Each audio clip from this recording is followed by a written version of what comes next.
Olá, meus queridos e minhas queridas, e se você tivesse a oportunidade de conversar com um investidor de impacto, cujas investidas já valem mais de 300 milhões de reais. Eu sou Saulo Mequiris, doutor Startup, esse é o Doutor Startup Cash, o podcast onde a gente fala tudo sobre inovação, empreendedorismo digital e startups. Vamos bater esse papo?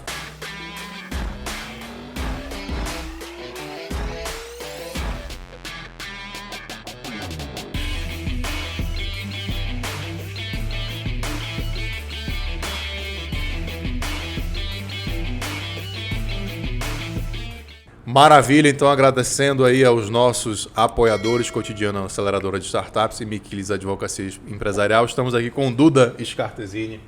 Prazer estar aqui. Obrigado, Tem meu que botar irmão. impacto na abertura. Ah, beleza, vamos botar. O nosso investidor de impacto aqui, Duda. Obrigado, cara. Pô, Prazer, é uma prazer honra estar aqui com você. Você é um cara que todo mundo sugeria pra gente conversar, então você não mora no Brasil, você veio do Canadá só para fazer o Doutor Startup Cash, né? Exatamente. Vou te mandar a conta da passagem depois, Boa, fica tudo boa. certo. Cara, vamos lá, seu personal pitch, conta um pouco da tua história, quem é o Duda até chegar no dia de hoje. Vamos lá, eu sou brasiliense, em primeiro lugar, vim com a camiseta, eu vi que veio gente com camisa de time, eu vim com uma camisa que homenageia meu E time. eu vim com camiseta do Impact Pois é, foi bem articulado aí. Então, eu sou um brasiliense em primeiro lugar, adoro, não mais o fanista e o tópico como já fui, mas adoro a cidade, acho que a cidade tem uma vocação vanguardista, sou apaixonado pela cidade. Sou um empreendedor, diria que é uma segunda característica também, desde sempre, mesmo quando estive no mercado tradicional, como empregado, como executivo, sempre tive um comportamento como empreendedor. O que mais que eu poderia dizer? Eu sou um cara que sou um generalista, assim, claramente pela minha história de carreira mesmo, eu percebi rapidamente que a minha maior capacidade estava em articular e juntar peças aparentemente desconexas. Então, quando eu via os outros fazendo aqui o personal pitch, eu fiquei, por que eu vou falar de mim, né? Eu acho que é isso, eu sou um cara que tem uma tendência para jogar Lego, sabe? Fazer as coisas se encaixarem. Isso já foi uma dor tua no mundo de especialista? Você fala assim, cara, eu não sou especialista, sou generalista, ou você sempre foi algo positivo para ti? Cara, eu gosto muito do conceito do generalista no sentido de conseguir, quando ele consegue fazer conexão entre coisas desconexas. Então desde muito cedo, comecei a perceber, desde uma lógica de uma analogia para exemplificar alguma coisa que você quer dizer, ou de juntar duas coisas desconexas, enfim, duas coisas que não são óbvias. Então, por um lado, existia sim essa pressão de querer que eu fosse especialista em algum assunto, sempre que fosse mais profundo. Mas, enfim, eu acho que eu sou um generalista que se aprofunda. Assim, quando eu entro numa indústria, eu realmente mergulho nela, né? Então, é interessante. É um generalista, mas com alguma substância para tratar dos assuntos com aqueles que eu me dediquei com mais tempo. Então, tive vários momentos de carreira, fui da área de alimentação, fui da área de produção de vídeo, conteúdo, fui da área de varejo, migrei para o marketing, internet, e em todas elas, de alguma forma, durante um período intenso, eu consegui, mesmo não sendo um especialista, entender um pouco mais de profundidade. Então, quando você tem essa profundidade e a capacidade de juntar peças, eu acho que ser generalista passa a ser uma virtude e não uma... Tem um amigo meu que fazia uma expressão, né? Falava que aqueles caras que entendem de ração para pinto de 3 dias até foguete da NASA. Qualquer assunto que você quiser conversar...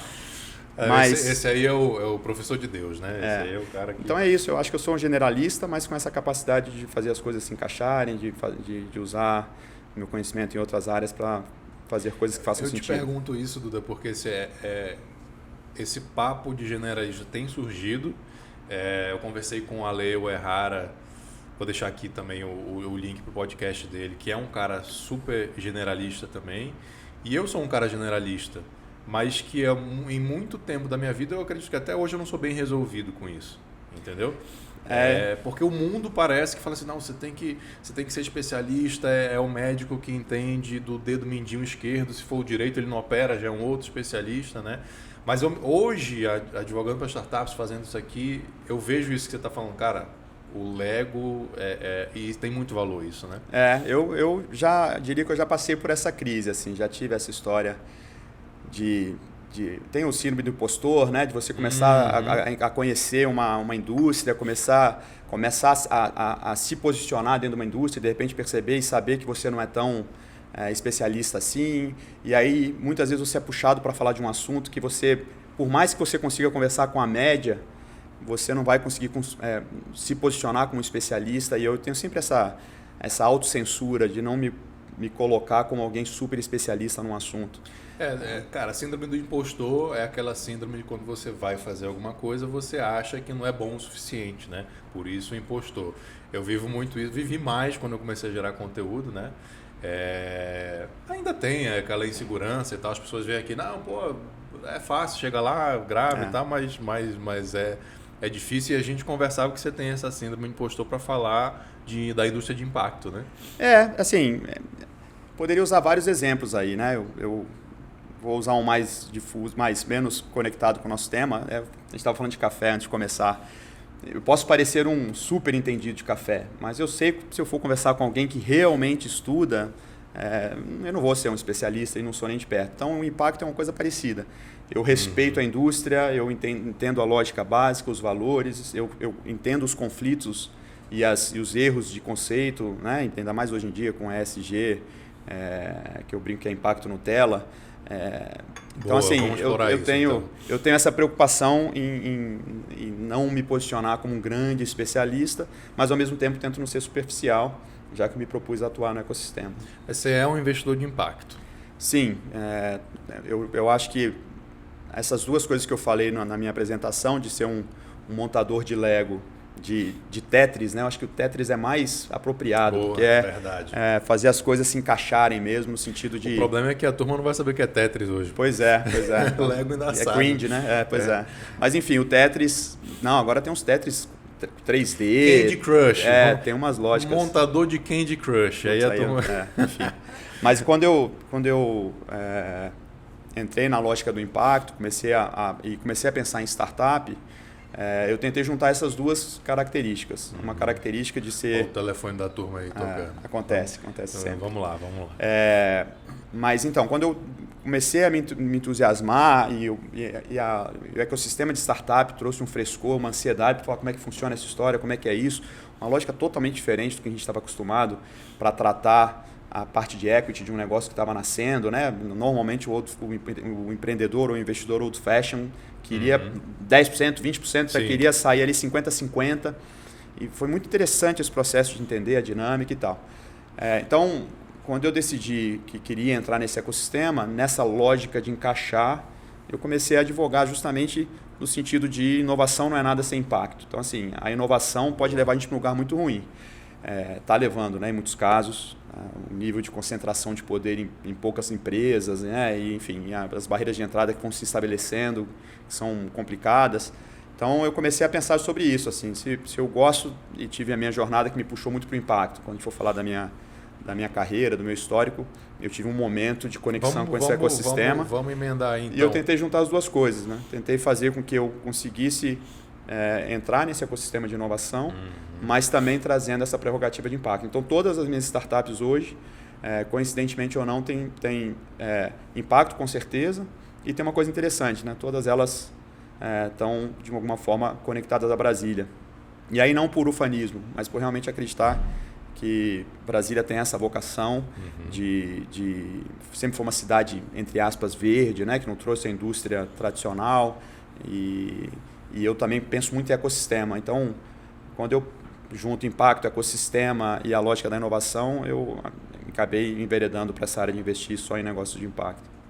Vamos falar um pouco então dessa tua transição. Você era um cara do mercado super tradicional, né? Trabalhava no meio de uma empresa, aquelas empresas gigantes, naviozão, super governança, prestação de contas, governo e tal.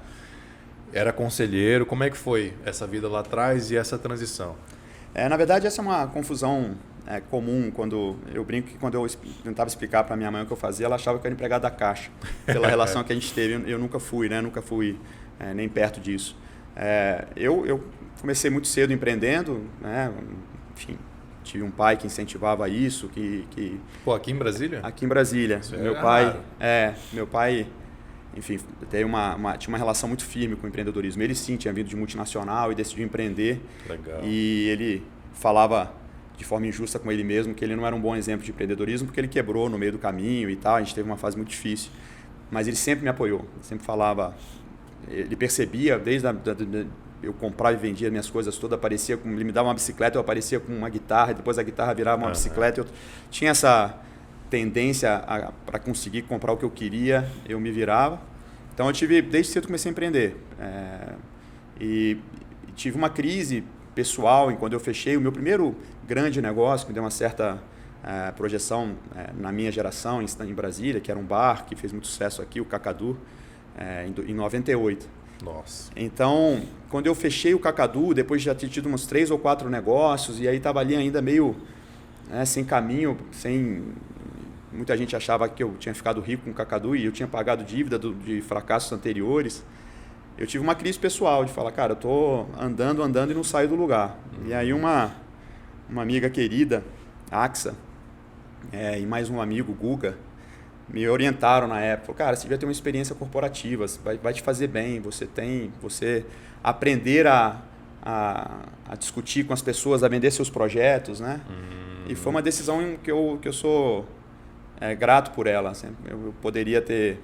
a gente estava falando também antes de começar sobre a sorte, sobre os imponderáveis da vida. Foi uma decisão certa. Em 2001 eu aceitei um convite para trabalhar na CTIS. Quem é da Brasília da década de 80, 90 conhece bem. Era uma empresa gigantesca na área de tecnologia, mas as pessoas conheciam mais pelas lojas. E eles estavam num processo de expansão.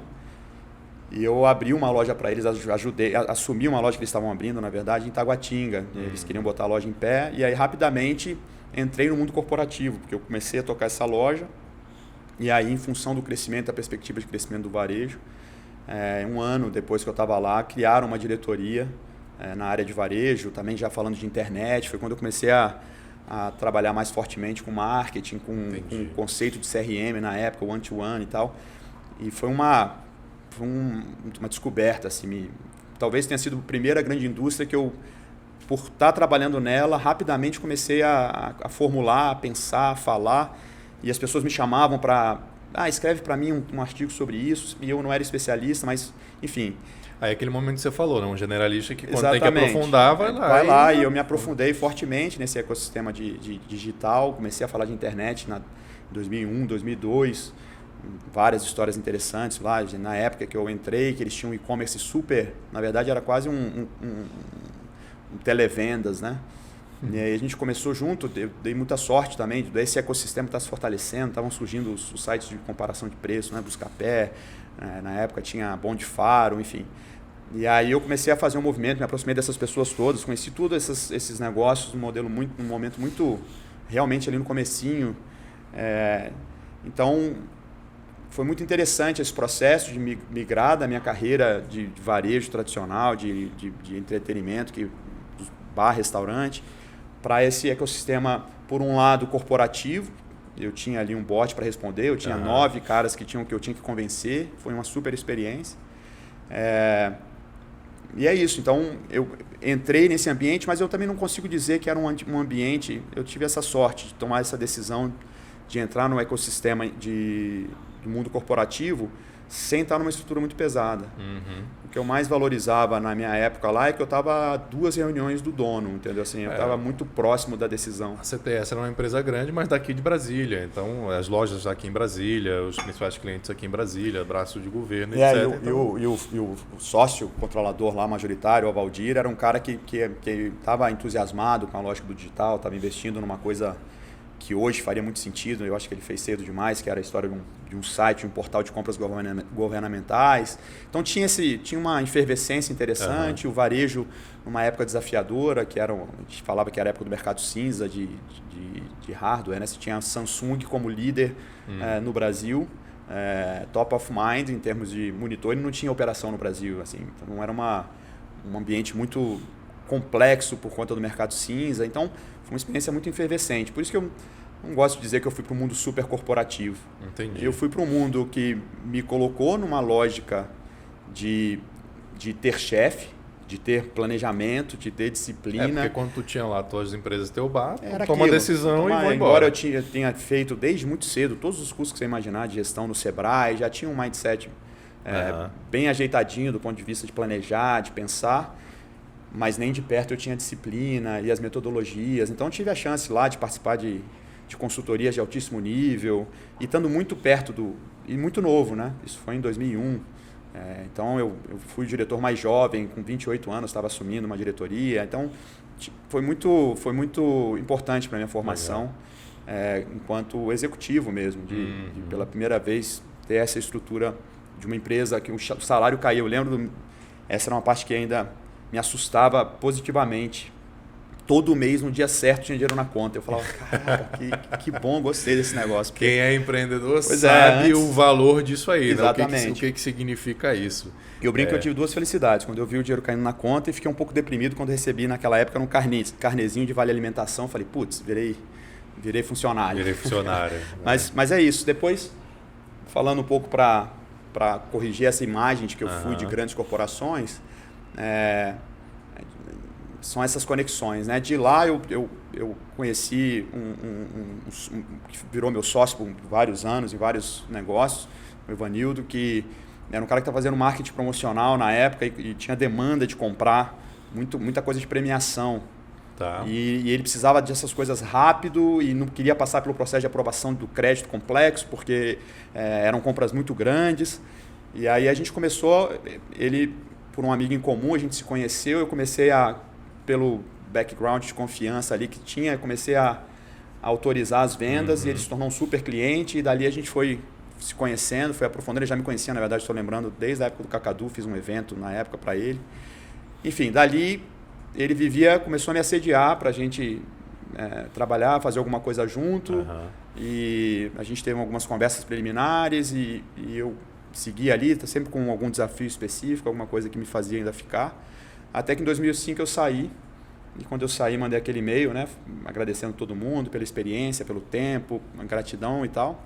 Aí a gente começou a conversar, e aí eu dei uma grande virada, assim, entrei para uma área de marketing que eu não conhecia muito, que era a parte de marketing de incentivo e promocional. O começo, quando estávamos se falando de live marketing e tudo mais. E aí daí foi uma outra dimensão, porque a gente estava fazendo campanha de incentivo para uma empresa privada no balcão de um banco público. Então, começou um movimento muito... como é que fala? Cada embaixadada era uma minhoca, né? Tinha muita oportunidade para desenvolver negócios. E daí fortaleceu muito essa minha vocação de ecossistema. Então, em função de uma plataforma de mobilização, eu criei uma solução na época de extrato impresso. Extrato impresso a gente passou a conversar com o pessoal que fazia dado variável, da própria CTS. Enfim, essas coisas foram me levando de um projeto para outro. E é isso. E aí, dali a gente ficou, enfim, criamos a maior plataforma intracorpore de incentivo e fidelização do Brasil na época. Enfim, aí daí as coisas foram desdobrando. E esse é um mercado que as pessoas não conhecem muito, porque ele é interno ali, né? Ele é dentro das empresas. Quem não trabalha em empresas de médio, grande porte, às vezes nem sabe que isso é um mercado. É um mundo. E é um mercado gigantesco, né? É um mundo. A gente, de novo, a gente estava falando de sorte, né? Eu tive a sorte de estar num ecossistema com relevância, porque a gente tinha essa plataforma bastante relevante, e num mercado super efervescente, né? O mercado de incentivo em 2008 teve a gente chama de crash mesmo do mercado, por conta de uma questão regulatória, de tributação sobre premiação. Então, quando você está num ambiente complexo desse, né, você aprende muito. Então, por um lado, tinha essa indústria que estava crescendo, por outro lado, teve uma movimentação forte no mundo, a partir até do Canadá, que era a parte dos IPOs das empresas de incentivo. Então, no Brasil, a gente teve o IPO na época do Múltiplos, né? Fazendo ali um carve-out da TAM e valendo mais do que a TAM em pouco tempo. Então, eu participei eu estava nesse ecossistema num momento muito rico e de muita discussão. Então, eu entendi que essa é uma super indústria e quanto mais eu pensava nela, mais eu via muito valor, porque é uma indústria que perpassa outras indústrias, né? Você está falando com indústria, você está falando com varejo, você está falando com banco, você está falando com mercado de aviação, que ainda é um peso entorta o mercado, né? Porque se você falar de loyalty no Brasil, muita gente só pensava em companhia aérea, e o grande desafio dessa indústria era justamente popularizar porque para a gente que tem um nível de consumo de cartão de crédito que você está pensando quando for para a Europa usar seus pontos, faz muito sentido. Hoje já não faz tanto, mas há 10 anos atrás era isso. Sim. E aí quando você pensava que tinha mais de 40 milhões de cartões de crédito no Brasil, que as pessoas tinham uma média de consumo muito abaixo, eu brincava que eles tinham que morrer umas 5 vezes para juntar dinheiro suficiente para poder viajar, para ter como payback do cartão, né? Então a indústria tinha um super desafio de popularizar a lógica do incentivo e da fidelidade. Então é isso, foi uma oportunidade, um mundo mesmo, e eu vivi essa efervescência, tanto dos IPOs, das empresas de fidelidade e incentivo, quanto a questão regulatória e tal. Então foi um super aprendizado. Só para contextualizar, então, porque a turma, nossa audiência é do mundo das startups. Essa indústria que a Gympass atua hoje, mira hoje, é a mesma indústria? De alguma forma, sim. De alguma forma, eu sempre falava que a indústria do loyalty, de uma forma ou de outra, perpassava a lógica de comunidade engajada. E até hoje eu me considero essa coisa de fazer essa conexão, né? Eu vejo como desafio de vários negócios esse desafio, assim, o mercado de meio de pagamento, o mercado dessa parte de compartilhamento, como a Gympass e outras coisas, sempre tem uma premissa muito bonita, aliás, eu ouvi aqui do Rony, né, que falou que mentir no Excel é mais fácil que mentir no... Genial a frase. Essa é maravilhosa. Essa é uma indústria que é muito fácil mentir no Excel. Uhum. Você bota uma premissa de que tem tantas pessoas, tantas vão aderir, tantas vão fazer meio de pagamento. Eu tive literalmente dezenas de conversas. Você muda uma célula do Excel ali, você fica bilionário. Você muda uma célula e quando você põe os números faz sentido, né? Então, assim, eu aprendi a duras penas com investimentos que não deram certo. Quando você sai da lógica B2B, a gente era muito especialista em fazer B2B, B2C para a parte de loyalty. A gente nunca teve uma plataforma de loyalty que o desafio fosse diretamente no B2C. Então, a gente provia serviços para quem fazia as suas plataformas de loyalty. Eu entendia que esse desafio de você ser relevante era enorme. Eu falava de relevância, presença e profundidade. Você tem que ter essas coisas, porque senão você acabaria fazendo um movimento que eu brincava que era plano de fidelidade de farmácia. Você tinha que morrer de novo umas 5 vezes para ganhar uma aspirina. Então é uma indústria, de alguma forma sim. Eu acho que o desafio desses projetos normalmente é conseguir ter relevância e juntar o público para que você gere demanda, né, para as operações tradicionais ou para as academias e por aí vai. Entendi. Então acho que o grande desafio de engajamento acaba sendo uma coisa que eu tive muita sorte de desenvolver um background forte nisso, porque a gente gastou muito dinheiro ao longo do tempo para fazer engajamento. E depois que fazia o engajamento, a gente conseguia extrair oportunidade desse engajamento. Eu comecei a falar da plataforma, essa plataforma desdobrou de uma plataforma de crédito, depois se tornou para uma plataforma de incentivo à cultura, pegando uma coisa que não era explorada no Brasil, de Lei Rouanet para a pessoa física. Essas coisas, uma coisa ia puxando a outra. E aí eu percebia isso. Quanto mais você engajava, mais oportunidade e valor você conseguia extrair da comunidade engajada. Mas o engajamento é a parte difícil. Depois que você engajou, tudo fica mais fácil. Mas as pessoas subestimam um pouco esse desafio de fazer um B2C. É muito caro você conseguir fazer com por isso que criar uma comunidade relevante. O investidor prefere, assim, em regra, obviamente, startups B2B do que B2C? Eu não sou um especialista em startup. Mas você é investidor. Sou um investidor. A minha tese, eu nunca pensei profundamente sobre isso, mas eu não tenho dúvida. Então, assim, quando a gente fez uma experiência de, por exemplo, fazer uma plataforma de fidelidade B2C, e foi uma experiência estruturada, pegando 4, 5 cidades no Brasil, gastando dinheiro pesado de ativação,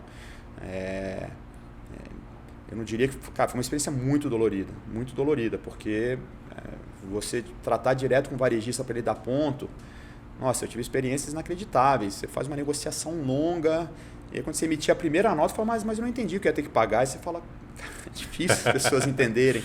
Então, é muito difícil fazer B2C. Até hoje, eu internalizei, assim, eu sei que é difícil. Obviamente, você pode pegar uma veia e...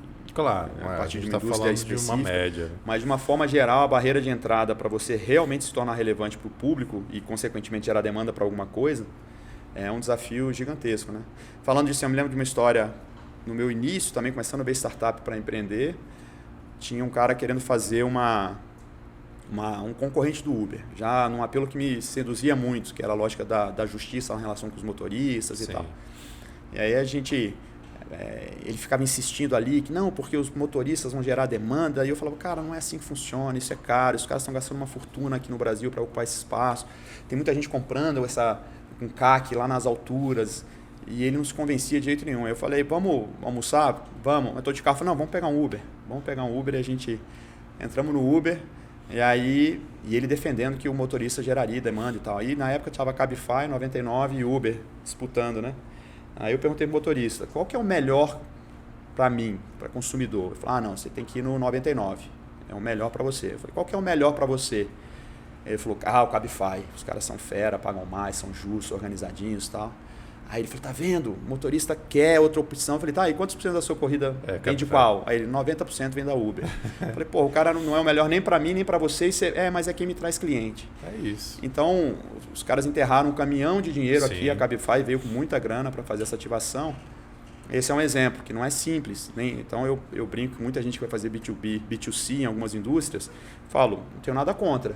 Você só tem que ter um bolso fundo e paciente, porque você vai queimar muito dinheiro para se posicionar no B2C, né? Então, eu tento fugir dessa indústria hoje em dia. Cara, uma coisa que eu acho sensacional, que eu tenho achado nas nossas conversas aqui, eu gosto de deixar o convidado falar todo o histórico, porque aqui, além de eu estar aprendendo e eu gostar, eu vou enxergando que nenhuma experiência, nenhum aprendizado foi à toa. Onde você está, a pessoa que senta aqui hoje, ela está onde está porque ela teve um bar lá atrás que, se ela fosse planejar, não ia ser completamente fora do planejamento. Mas, pô, o teu bar te trouxe um monte de conhecimento, te trouxe um sócio. Exatamente. Né, super importante. Isso eu acho incrível, assim, incrível. E me dá um conforto também, porque a minha carreira é super tortuosa, né, nesse lance de generalista, mas eu fico, cara... Eu vou usar um exemplo cringe que eu falo muito com as equipes, né, bem da década de 80 mesmo. Eu brinco que era aquela história do Daniel San aprendendo karatê, né? Lixa o chão, insera o carro, e você fala, pô, mas eu não estou aprendendo nada. O que tem a ver, né? O que tem a ver? Pintar cerca e tal. Sensacional. E de repente o cara dava um soco e você tinha força para fazer o movimento. É óbvio que é um exemplo besta, mas... Eu não sou dessa época, mas depois eu legal, vi você viu, né? Você deve estar vendo agora o Cobra Kai, junto com a meninada. Lá em casa a gente teve um revival de Karate Kid por causa do Cobra Kai. A molecada ficou não cheguei nessa apaixonada. fase, mas eu vou rever. E aí, Duda, cara, você foi dessa indústria e tal, e aí você aposentou e foi morar no Canadá para curtir a vida. Então hoje você não tá fazendo mais nada da vida, né? No meu LinkedIn eu falo, num sabático peronomútil. Quanto durou o sabático? Vamos lá. Cara, de verdade. Eu diria que foi menos alguma coisa. No avião você já estava ali? Não só pelo avião, mas o custo da parada, assim, a desaceleração para poder ir, foi muito complexo, foi dolorido. E tanto que eu fui para o Canadá por conta da minha esposa que está servindo, e era um projeto que a gente tinha desde sempre acordado que faria em algum tempo. E eu, obviamente, ia sempre postergando, porque sempre tinha alguma coisa importante e urgente. E ela começou a forçar ali para a gente retomar esse plano, por conta da carreira dela, era um projeto pessoal, quando ela decidiu estudar para o Itamaraty.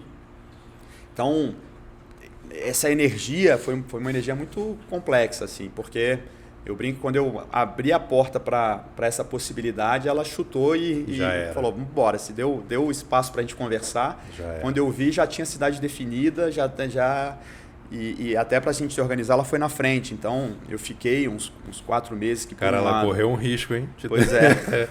Não, eu estava com as crianças, então... mulher não dá ponto sem nó, né, cara?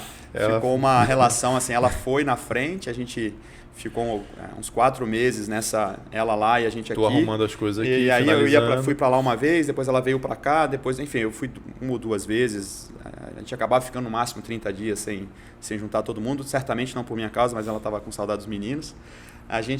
Então o processo foi um processo que, por um lado, eu estava numa fase de negação, assim, eu meio que fui tocando a vida com muita coisa para resolver.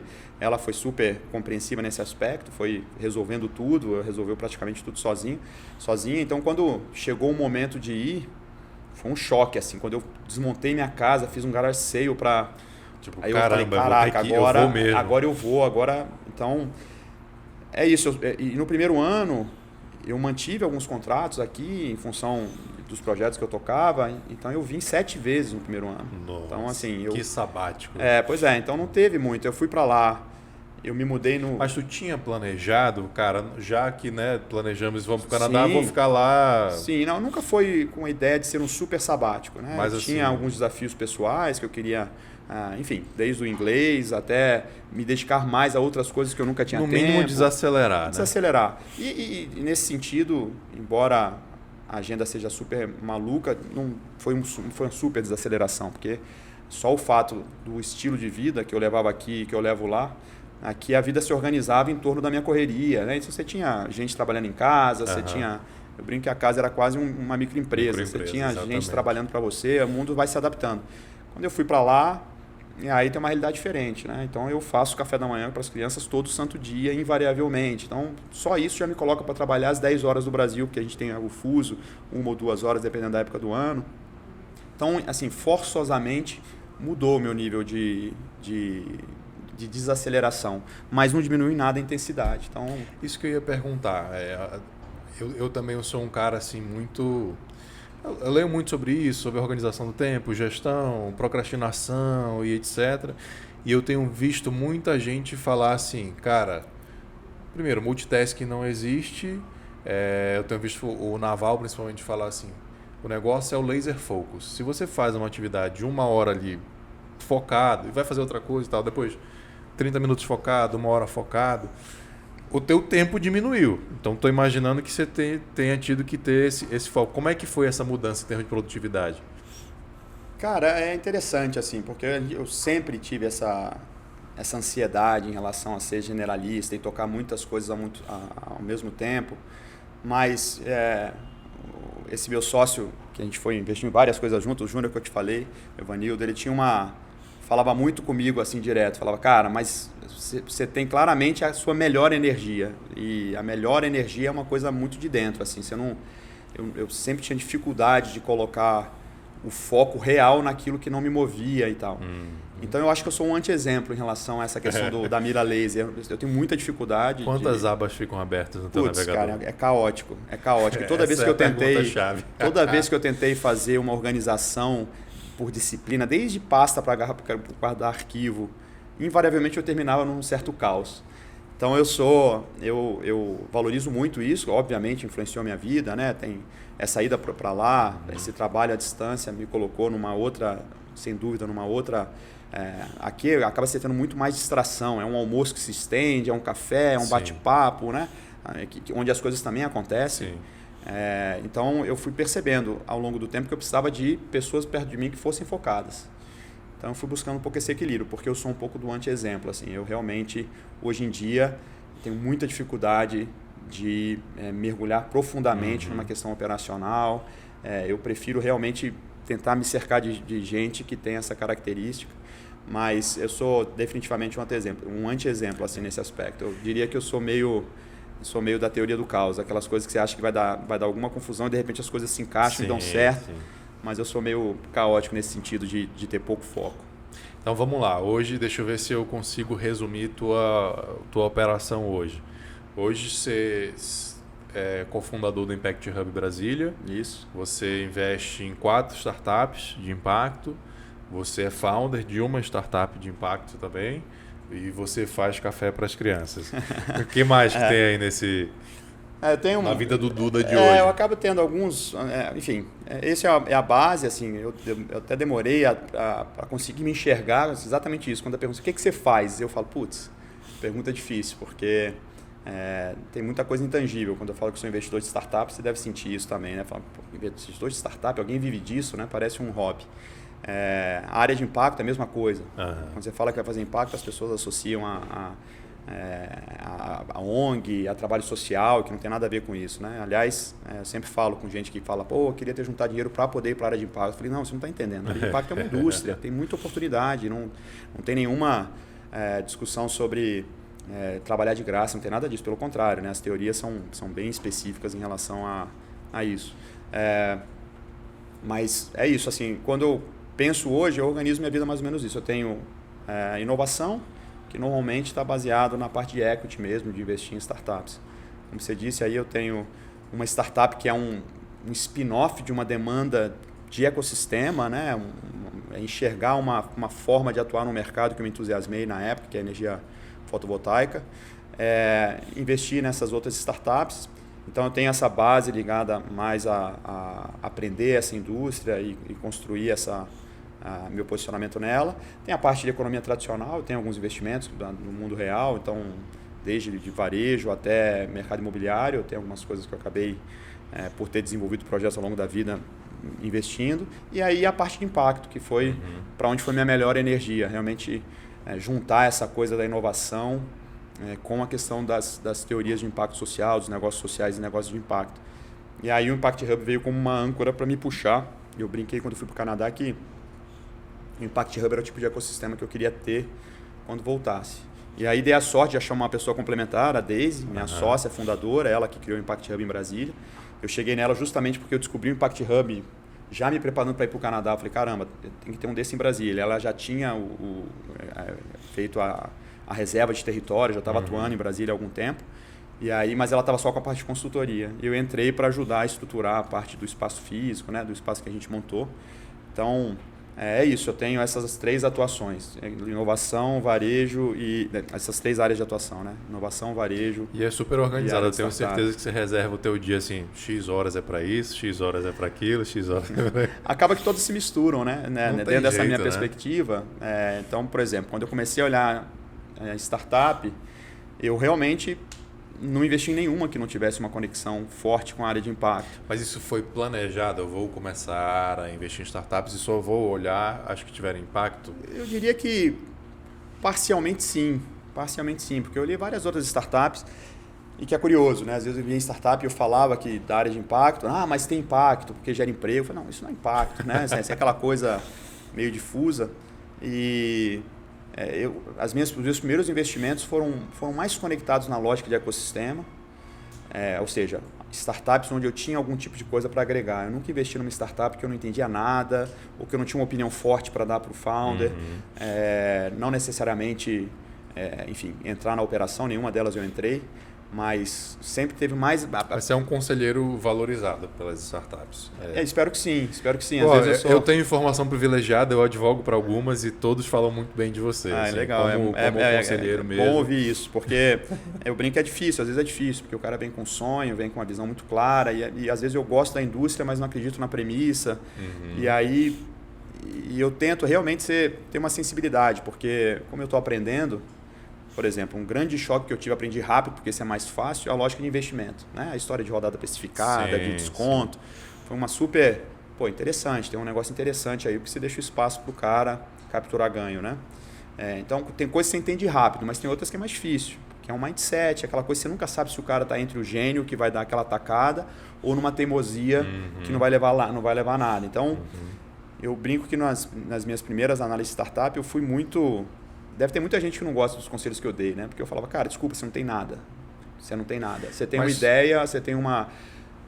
Mas suas premissas são todas furadas e isso que você está querendo fazer, tem milhões de pessoas tentando fazer e vai faltar...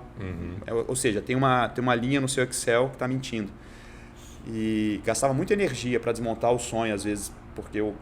Não por maldade, não por crueldade, mas por visão. Mas eu fui aprendendo, é isso. Hoje eu tento ter empatia e respeitar. Eu falo sempre que eu gosto de empreendedor que não seja teimoso demais, mas que não seja volúvel demais. Porque eu sou muito argumentativo. Ele tem que ter a convicção dele. Exato. Às vezes você vai ali, você no seu entusiasmo, e eu gosto de argumentar, de conversar, às vezes você acaba desmontando alguma coisa que o cara deveria seguir. Eu falo, cara, eu estou dando meu pitaco, né? Então, eu gosto desse equilíbrio, de caras que eu tenho capacidade de influenciar positivamente, mas ao mesmo tempo que se peguem naquela... Não, daqui para trás, risca o chão e fala, não, aceito até aqui, daqui para cá é a minha indústria, é o que eu quero fazer, é meu sonho. Então, eu acho que esse equilíbrio é fundamental, eu tento respeitar isso. Cara, eu não conheço as startups que você negou, mas a que você deu sim, eu conheço e você escolhe bem. Porque assim, a gente estava conversando aqui, tem 4 no teu portfólio que a gente estava tentando estabelecer mais ou menos o valuation, né? Você entrou como anjo lá atrás e hoje elas estão valendo no mínimo 300 milhões, né? Então, cara, alguma coisa tem aí que você tá escolhendo bem. Você puder também falar um pouquinho delas, o que elas têm de impacto e Legal. tal. Então, até nesse aspecto, talvez eu seja um anti-exemplo, né? Porque eu fiz uma carteira muito pequena, mas foi uma carteira muito convicta. Então, quando eu fiz os movimentos, eu muitas vezes falei para o empreendedor, que eu falei muito isso, Rafael Rodeiro, da Ribbon, eu falava, Rafael, você está atirando onde está vendo e vai acertar onde não está vendo. Primeira vez que eu falei para ele, eu falei, cara, teu negócio é loyalty. Não é propriamente loyalty, mas tem uma lógica do resgate, do não resgate, do valor percebido. Enfim, eu falava para ele ali, falei, cara, tem toda a estrutura de loyalty aqui, de incentivo, fidelização, engajamento, né? Reconhecimento, recompensa, tem toda uma lógica aqui. E era engraçado, porque eu falava para ele nas primeiras reuniões, falava, putz, cara, isso é um puta negócio, ele tem um super negócio na mão, mas está mirando pro lado errado. Mas como eu percebi ali que tinha um cheiro, eu acabei investindo nas primeiras rodadas. E de uma forma ou de outra, foi caminhando. Ele fixo na disciplina que ele tem que ter como startupeiro ali, seguindo como founder, né?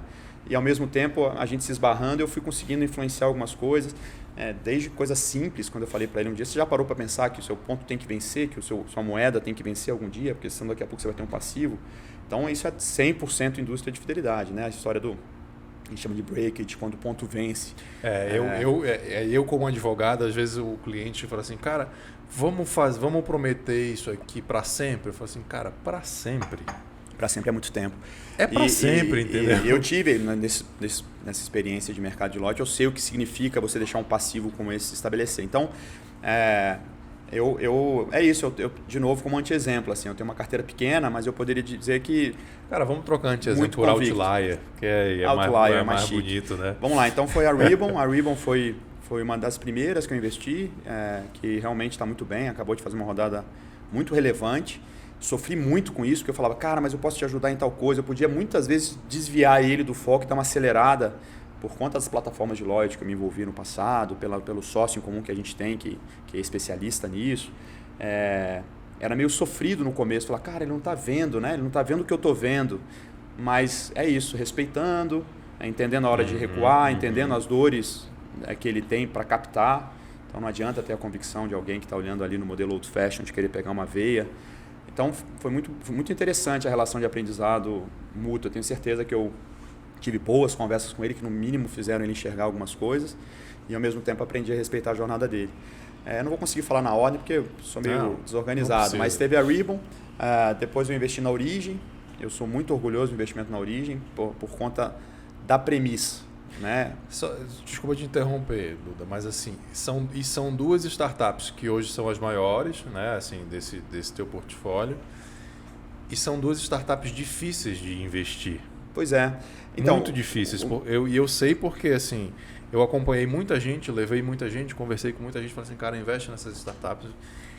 Principalmente o Ribbon, pessoas sequer entendiam o modelo de negócio. Que você estava enxergando lá na frente, as pessoas sequer entendiam o modelo de negócio. Origem não, as pessoas entendiam ou achavam que entendiam moto elétrica. É isso. Moto elétrica. A origem da Origem não é moto elétrica. A Origem foi super fácil a decisão por isso, assim, porque peguei muito no comecinho e de fato consegui fazer conversas com os founders que, independente de eles me ouvirem, eu sentia que eles se olhavam. Eu falava, caramba, a gente não... Instalava. Eles tinham essa percepção. De novo, sem a pretensão de que eles seguissem os meus conselhos, mas pelo menos estavam ouvindo, estavam escutando, não estavam ali para uma disputa de defender o sonho e a visão deles. Então, foi muito fácil, porque foi um cheque relativamente pequeno, no momento que fazia sentido. A Origem já foi mais complexo, porque a minha primeira conversa com o Diogo foi quase uma pancadaria, assim, porque num evento de outra startup que eu investia, a gente começou a conversar e era mais difícil, porque é um negócio que tem como base um hardware que você sempre pensa no chinês fazendo melhor e mais barato e mais rápido. Mas aí que eu tenho, assim, o orgulho que eu tenho da lógica do investimento na Origem foi a percepção de que fazia sentido para o ecossistema. Show. Então, assim, eu investi, obviamente, crente no negócio, na capacidade do time, obviamente eu enxergava isso, mas eu fiz um investimento também pensando que, se der errado, talvez sirva para amassar um barro aqui, para criar uma base, para a gente poder trabalhar outras coisas. Não vai doer tanto em mim. Vai doer muito, até a época tinha sido o maior cheque, ainda é, porque eu fiz o follow lá, né? Então foi o maior cheque individual que eu já fiz para uma startup.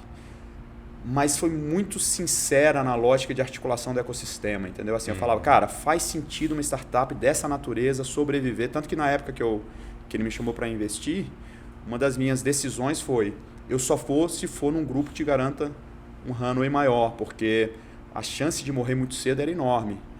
Então, embora meu cheque fosse relativamente pequeno, eu falei para ele, falei, olha, eu quero fazer um pool, eu quero juntar pelo menos 10 investidores que façam um cheque igual ao meu, para a gente fechar uma rodada que eu tenha certeza que você tenha 2 anos de fôlego. E nesses 2 anos eu enxergava justamente essa possibilidade de você ir construindo um ecossistema mais maduro para absorver uma startup como ela. E aí, no meio desse processo, eu fui atropelado pela entrada já de um cara que fazia o cheque dos 10, né? Um cheque 10 vezes maior do que eu estava fazendo. E o Diogo foi super, como a gente vinha conversando muito, ele viu o meu esforço para trazer esse grupo. Ele me colocou junto com esse cara numa lógica com a Barn, né? Que foi uma super experiência investir junto com eles também.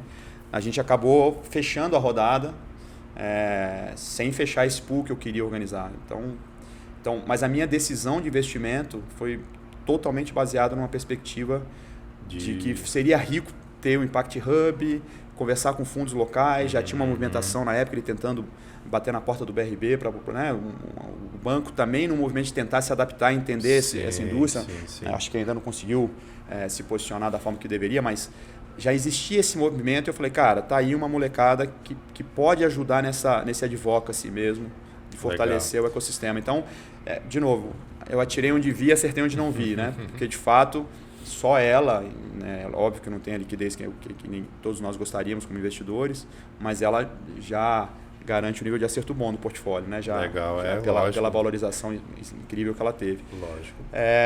Deixa eu te interromper aqui só porque você falou 2 coisas, né? Em pool, em runway, e aí eu gosto de explicar aqui. Legal. Então, o Duda falou que ele só entraria nessa lógica se fosse num pool, ou seja, num grupo de investidores. Ele não tinha o cheque, não ia fazer o cheque suficiente, o tamanho suficiente para investir na origem. Então ele falou, cara, vou atrás de um pool, vou juntar um pool, um grupo de investidores, para te dar um runway maior. O runway é o jargão das startups de quanto aquela empresa vai ter de caixa o suficiente para manter aquela operação. Então ele deu o exemplo aqui, eu queria que ela tivesse um runway de 2 anos, ou seja, um investimento que garantisse aquela operação por 2 anos, afinal de contas a empresa não está dando lucro ainda, como a maioria das startups nesse começo.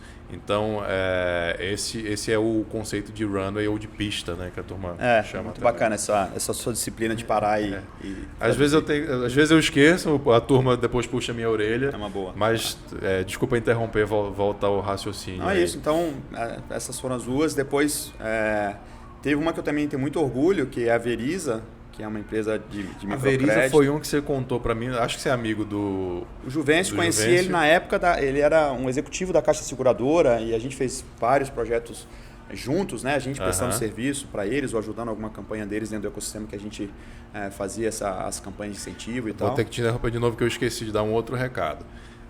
Origem que você mencionou, eu tenho um episódio com o Diogo, com o Lisita, se eu não me engano é o 2º ou 3º episódio do Dr. Startup Cast, vou botar aí aqui em algum lugar para vocês assistirem.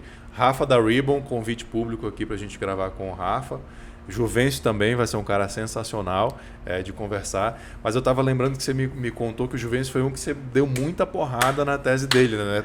Nessa amizade. Sexta-feira a gente teve uma reunião com o time e eu brinquei com ele que é muito confortável para mim entrar na sala, tirar a granada, jogar a bomba e fechar a porta e almoçar, né? Eles que se virem. A gente teve eles estão lá no Impact Hub, né? Então, a gente teve uma reunião na sexta e como eu conversava muito com ele, eu sentia que ele tinha essa ansiedade de dar esse chacoalhão também e é interessante a conversa com ele. Então vamos revelar para o time da Veriza que na verdade foi o Juvencio que usou o Duda. Meu cúmplice. Como é que fala? Proxy War. O Juvencio foi essa história. Assim, o Juvencio é um cara que eu admiro muito pela histórico de executivo dele, um cara super sênior e que teve esse momento também de querer alguma coisa que buscasse o propósito. Se entusiasmou com uma indústria que eu conheci profundamente por ter começado todo o plano de negócio da Caixa Crescer. Aliás, toda essa experiência é uma experiência que me trouxe para a área de impacto, né? E coitado, no bom sentido, né? Eu fiz os erros que ele estava por fazer, né? Há 10 anos atrás. Já tinham tomado essa tomei porrada. muita pancada, muita. E comecei a questionar as premissas, né?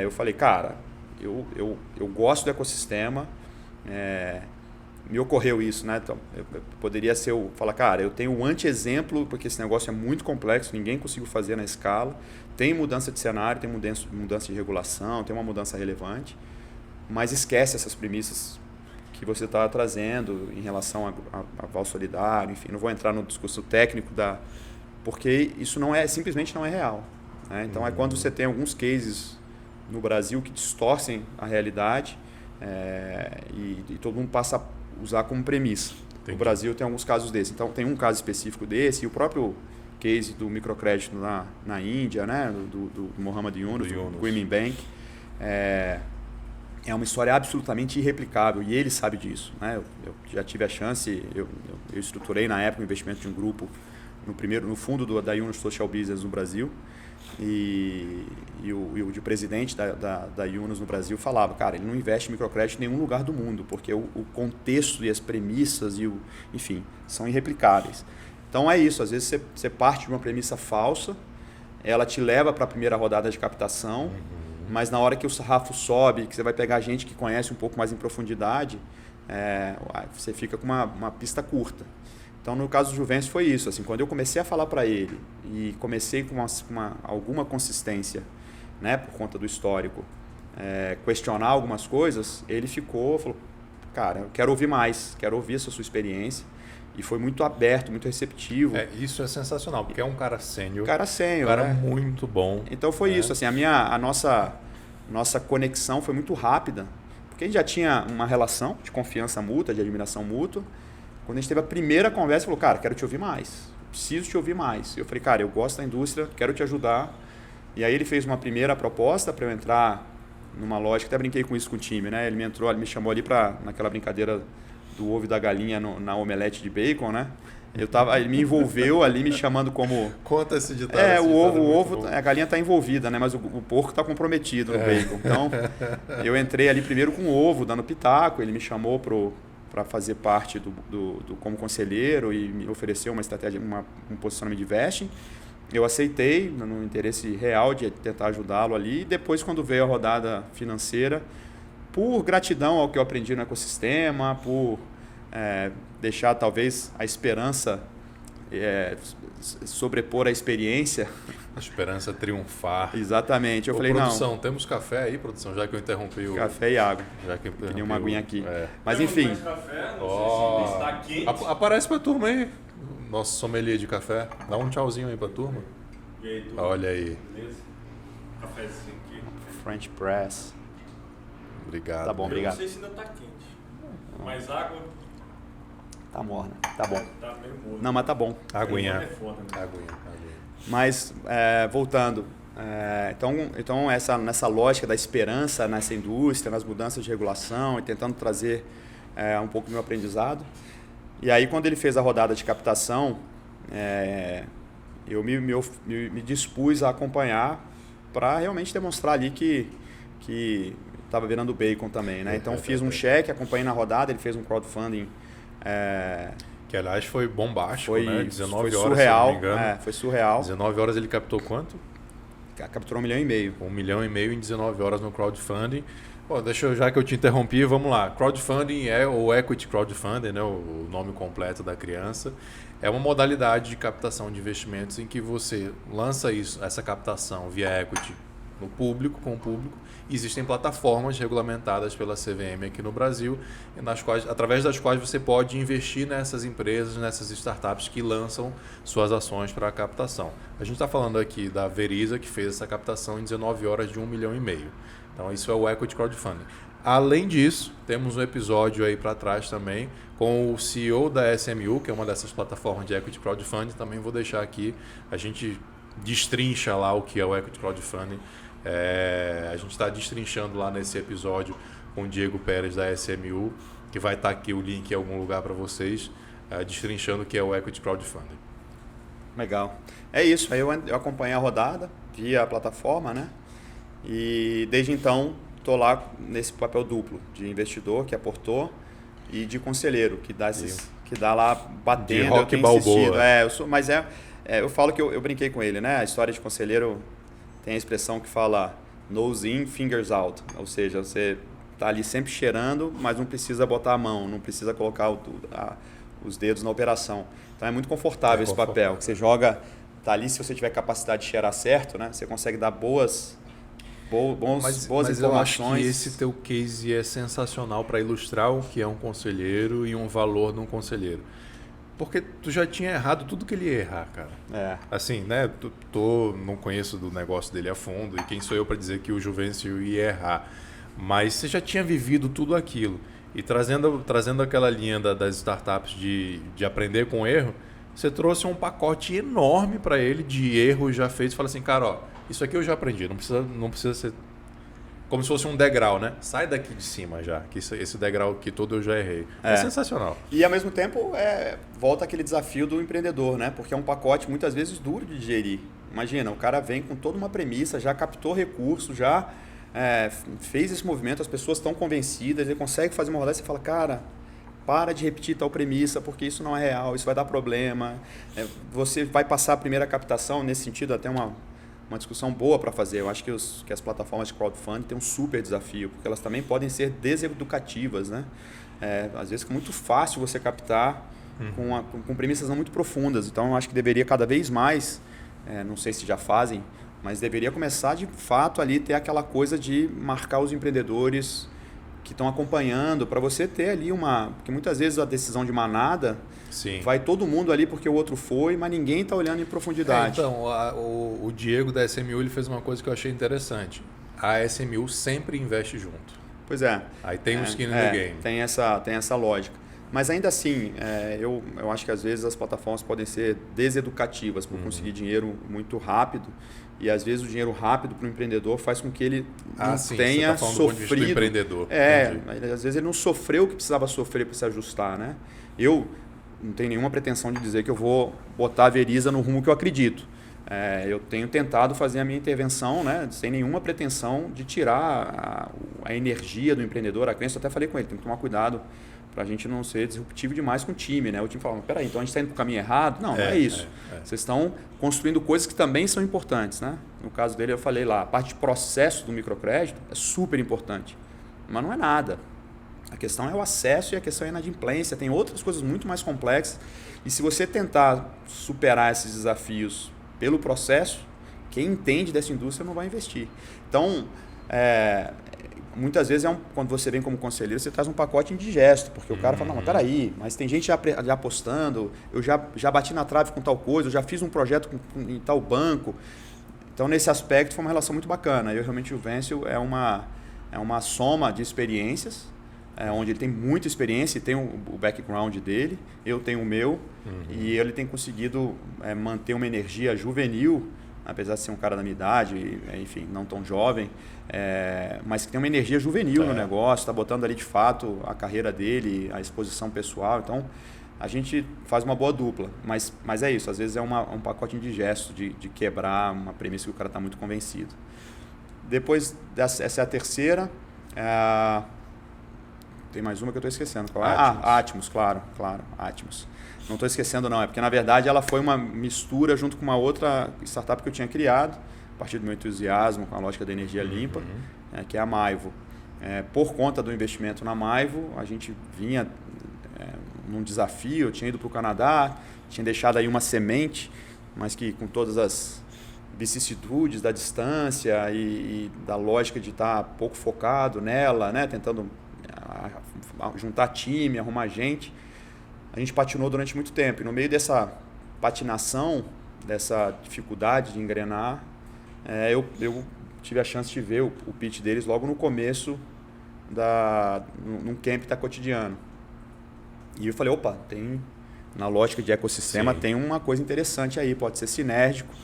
E começamos a conversar sobre fazer um investimento e, de novo, quebramos um pouco a regra do investimento tradicional, de simplesmente fazer um cheque e torcer ou acompanhar de longe, né? Eu falei, não, eu já entendi o pitch de vocês, eu acho que tem um outro caminho aqui, mas que é sinérgico, então acho que a gente pode fazer um acordo de roadmap, se lembrar de fazer a tradução, mas não vou fazer já que você faz, mas vamos fazer vamos fazer um roadmap conjunto, ou seja, eles estavam ali, o que eu vou fazer com o seu dinheiro, né? Que tipo de investimento, qual é o mapa da sua estrada aí, literalmente, pelos próximos tempos.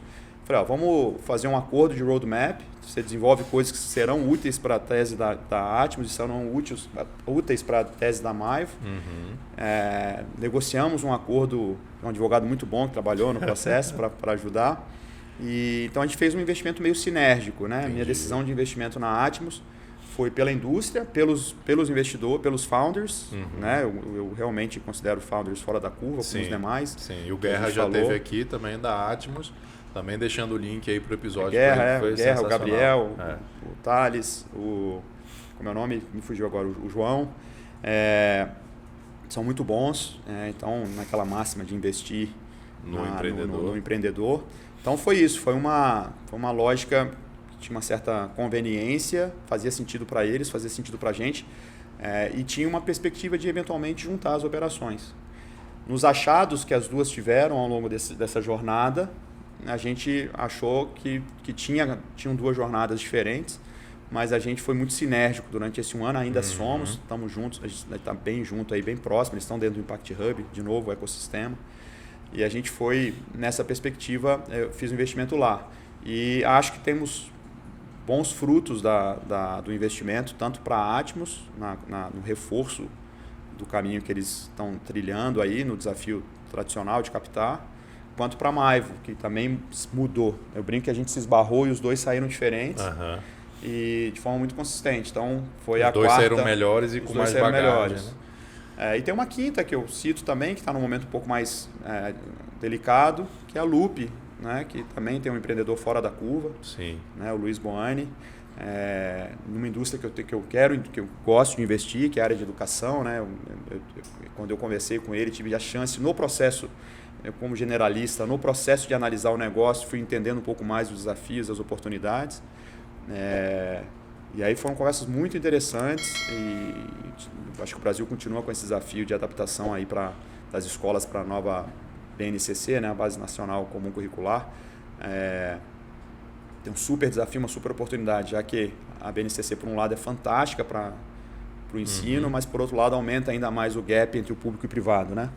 E ali tinha uma startup que a gente tinha essa perspectiva de, eventualmente, se posicionar para ajudar a diminuir esse gap, enfim.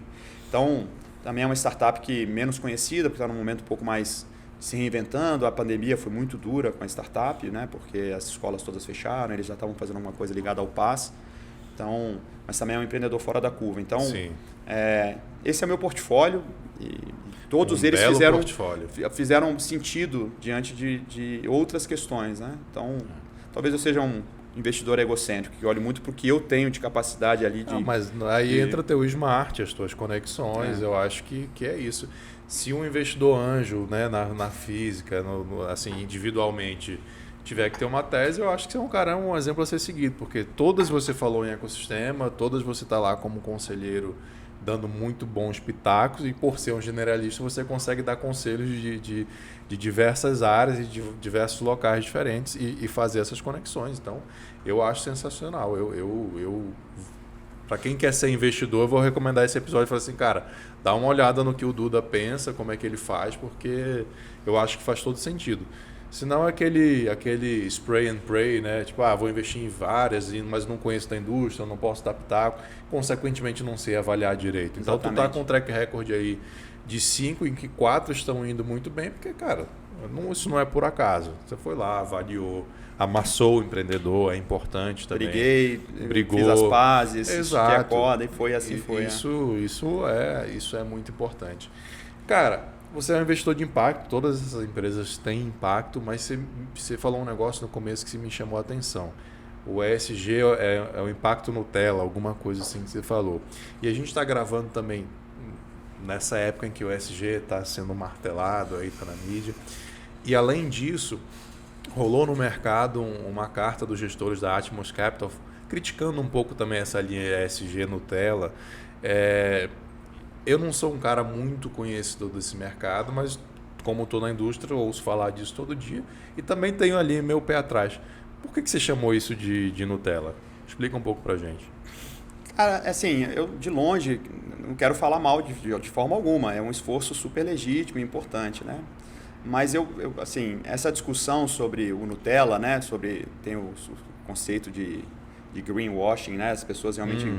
Às vezes é um ticket muito barato para empresas que fazem muito mal para o ecossistema, como geral, que são insustentáveis.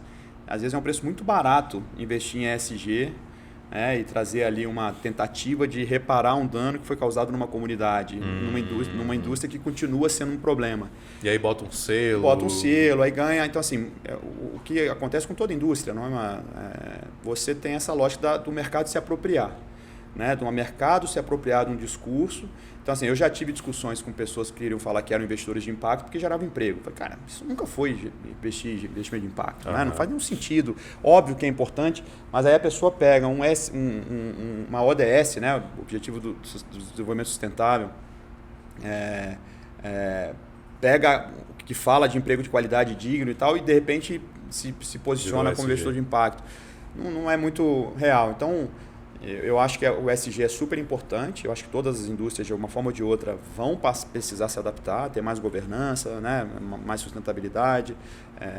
Enfim, acho que isso invariavelmente vai acontecer, mas os negócios sociais, os negócios de impacto, é uma lógica diferente. De verdade. Né? De verdade, ele nasce para resolver um problema, não para compensar, ou não para amenizar, ou não para, enfim, ajudar a sociedade a fazer o famoso responsabilidade socioempresarial, onde as empresas tentam de alguma forma compensar ou ajudar ou retribuir aquilo que a sociedade em conjunto deu, que é super legítimo, mas é diferente. Um negócio de impacto ou um negócio social são negócios que têm como premissa a resolução de um problema social, claro, definido, que você mede, né? Então, é nesse sentido, assim, muita gente começando a se posicionar como investidor de impacto ou porque investe numa empresa cool que tenha lá um carimbozinho de ESG e de programas sociais e tal. Então, eu acho que tem, como tudo, né? Tem o lado negro da força, né? Tem sempre aquela coisa da mesma moeda com duas faces. O ESG é super importante, mas também não pode servir para você simplesmente empacotar tudo que tem sido feito dentro das teorias de negócios sociais e negócios de impacto dentro dessa caixinha, porque não cabe. Então, é nesse sentido que eu falo do ESG ser Nutella. Super valorizo, super incentivo, faz parte do meu ecossistema de trabalho, ajudar empresas a buscarem esse caminho. Mas eu acho muito mais interessante quando a empresa, por exemplo, tenta, a partir da sua atuação, das suas capacidades, criar um negócio social de fato. Né? Então, existe um programa da Yunus no Brasil, por exemplo, que eu participei, tive a felicidade de participar, que é um Action Tank. Né?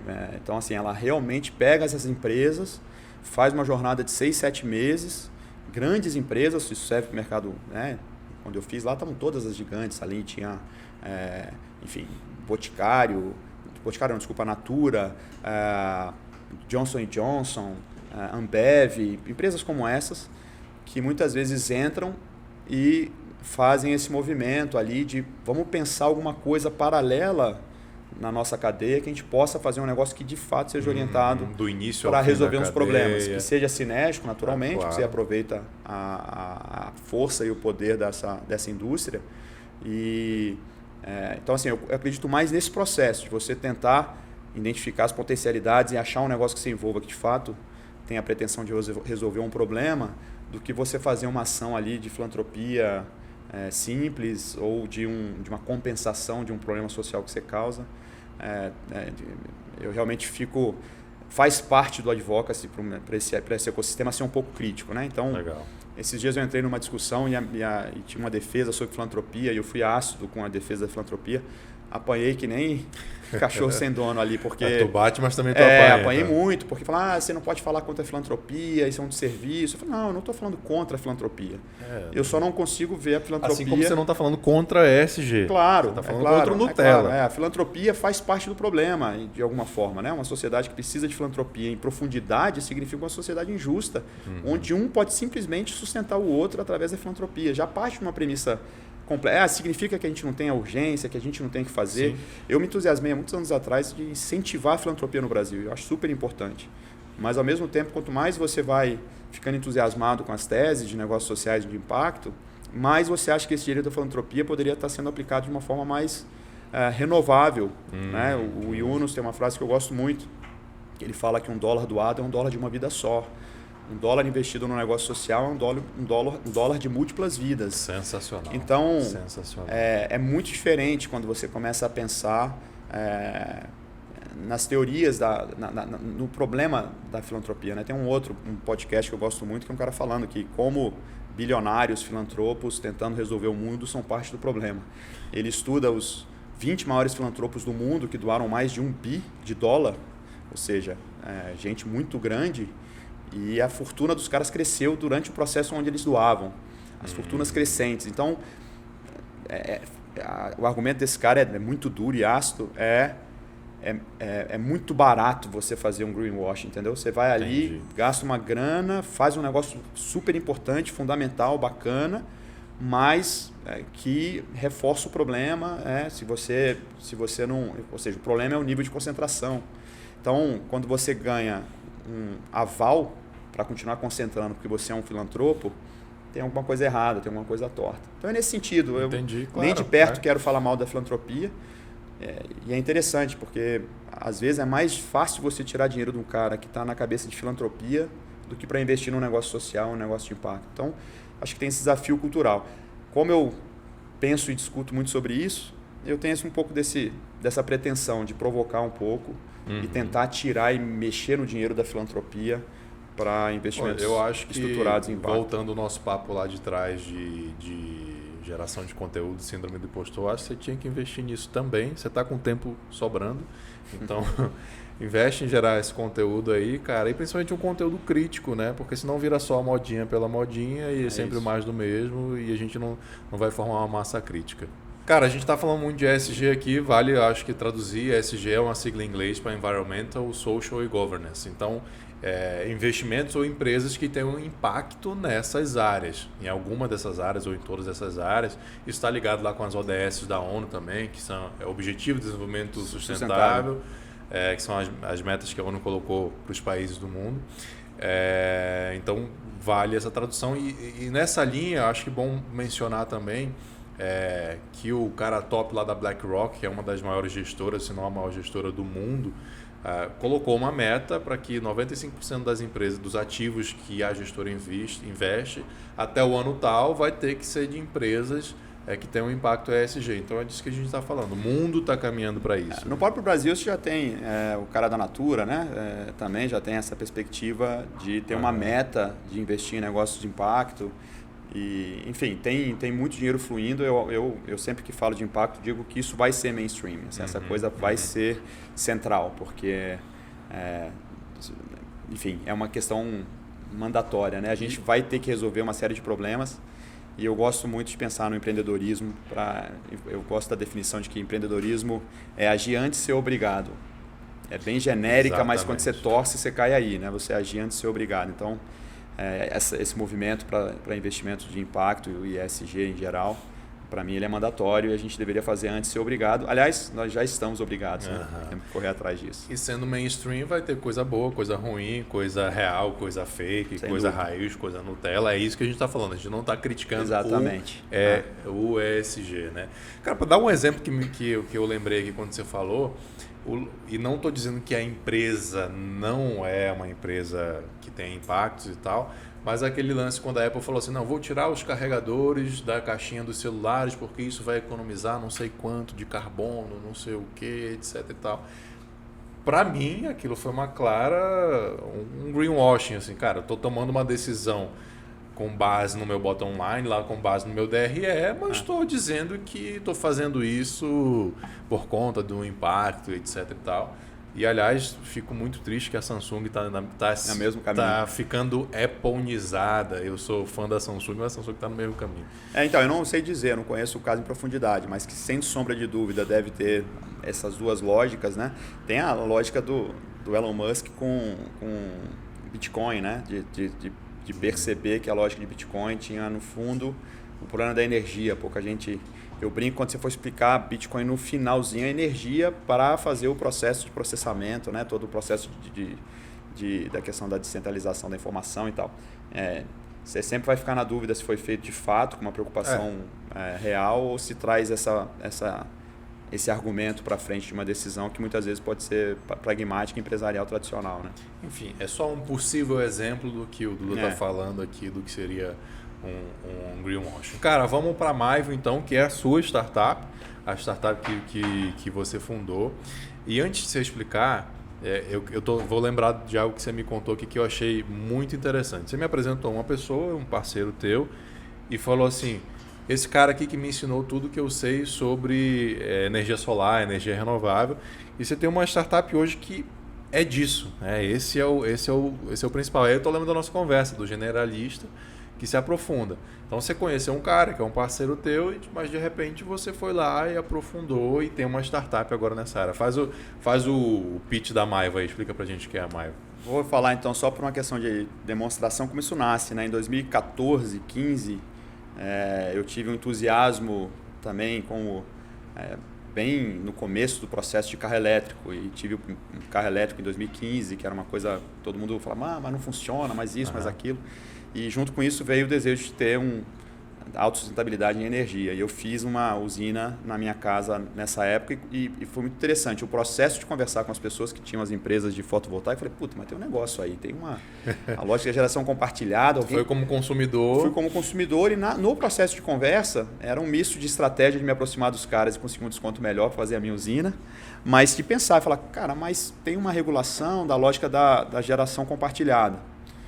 E eu falei, cara, eu entendia as limitações que eles colocavam, mas eu falava, mas deve ter algum jeito de você fazer isso de forma sem cair nos estresses do B2C. Porque você eu comecei a estudar alguns negócios, e qual que é o problema em geral da lógica da geração compartilhada? Você vai cair no processo de bilhetagem, de cobrança, que é muito complexo, porque não vou entrar em profundidade no fotovoltaico, mas você nunca sai do grid, você nunca vai deixar de ter a conta da concessionária. Então, só esse fato de você ter duas contas, né, já é super complexo, e eu falo, estou antecipando dados do pitch, né, mas quando você vai avaliar o reclame aqui das empresas que fazem no B2C, tem muita reclamação que você percebe que é problema de entendimento do que é a oferta de um sistema de geração compartilhada. Então, a partir dessa percepção da geração compartilhada como uma coisa interessante, o início de um processo de desregulação do consumo de pessoas físicas no Brasil, ali uma possibilidade de você ter uma usina compartilhada, eu comecei a estudar essas possibilidades, e aí nessa lógica de ecossistema, eu identifiquei o desafio de uma entidade que precisava gerar valor para os seus sócios. E a gente montou na época uma solução que passava por criar uma usina de autoconsumo para a própria entidade, e um benefício para os seus associados, principalmente aqueles que estavam mais longe da sede, que eles tinham um índice de associação menor. Então eu falei, temos que gerar valor, e identificamos dentro das pesquisas que eles tinham sobre o que os associados esperavam, que sustentabilidade era um tema importante. Falei, juntamos as peças e a gente fez uma solução onde a gente financiava uma usina de autoconsumo para a instituição e mais uma usina para ser distribuída entre os sócios, uma geração compartilhada.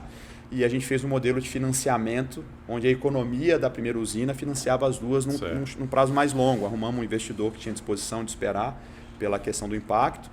E aí a gente fez um